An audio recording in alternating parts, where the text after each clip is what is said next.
हमें याद होगा जब हमने माटी का पहला कार्यक्रम किया था, बरगद के पेड़ के नीचे, जो पुराना IGNC है, उस बरगद के पेड़ के नीचे हमने एक बीज बोया था माटी का।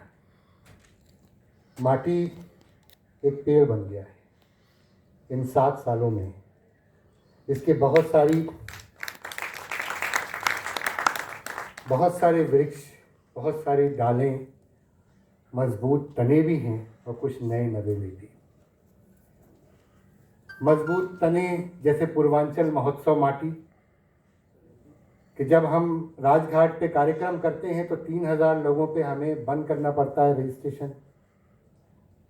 मजबूत तने जैसे हमने रिसर्च और पब्लिकेशन का काम किया, पूर्वांचल के 108 कवियों को जो लिविंग पोएट्स थे उन पे एक बुक कंपाइल की।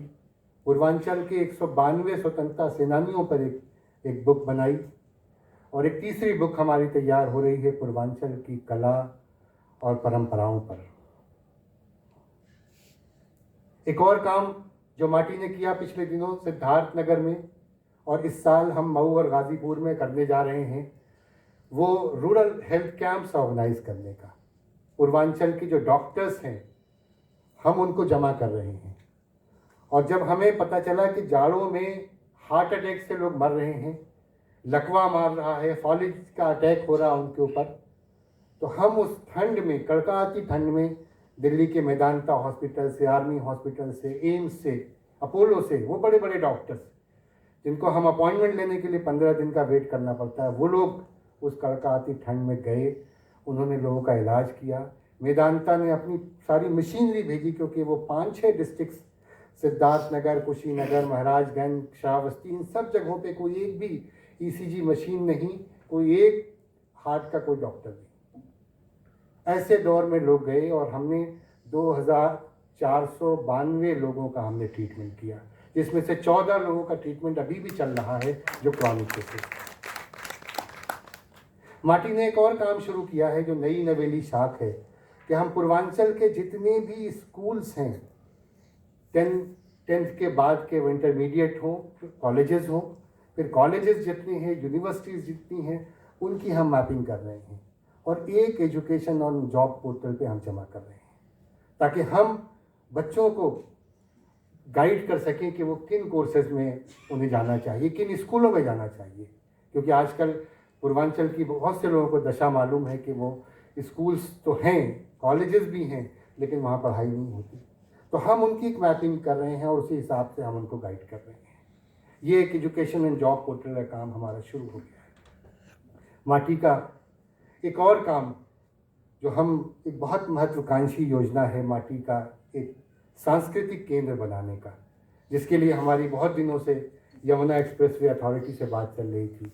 अब वो तैयार हो गए हैं कि हमें वो कम से कम 2 एकड़ ज़मीन दे देंगे, जिस पे हम माटी का अपना एक सेंटर बनाएंगे। ऑब्वियसली वो ज़मीन खरीदनी है हमें और उसको बनाना है, जो बहुत बड़ा प्रोजेक्ट है, लेकिन कम से कम पूर्वांचल के कलाकारों का एक घर हो जाएगा। राजधानी से दूर बहुत है पूर्वांचल, इसलिए सुविधाएं नहीं पहुंचती हैं, चीज़ें नहीं पहुंचती हैं। तो कम से कम राजधानी के अंदर हमारा पूर्वांचल की एक खिड़की तो खुल जाएगी। जब इंटरनेशनल एयरपोर्ट से लोग उतरेंगे, NRIs, बाहर के लोग जो पूर्वांचल दूर दूर तक फैले हुए हैं, तो उनके लिए एक प्रेरणा केंद्र बन के सामने आएगा।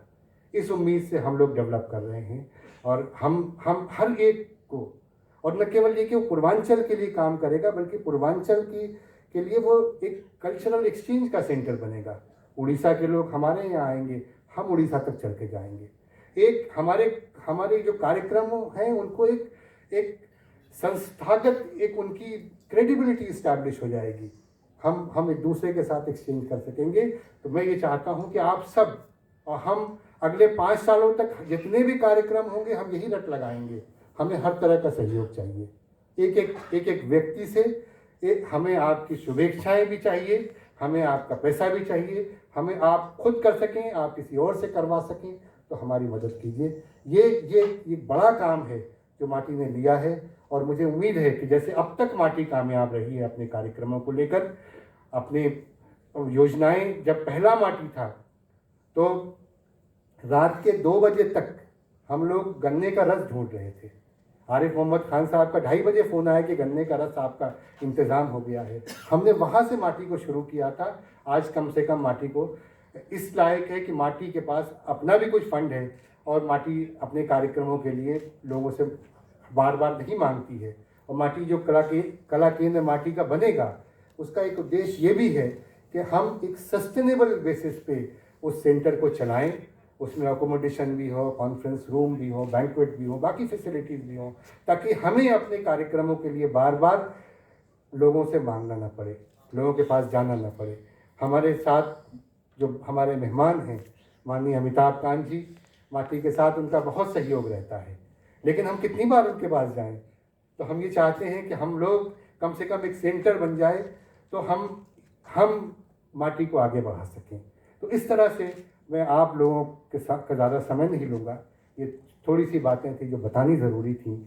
और उसी तरह का माटी का एक कार्यक्रम माटी ने सोचा कि हम डॉक्टर्स को जमा कर रहे हैं, हम प्रोफेशनल्स को जमा कर रहे हैं, तो हम एकेडमिक्स को भी जमा करें।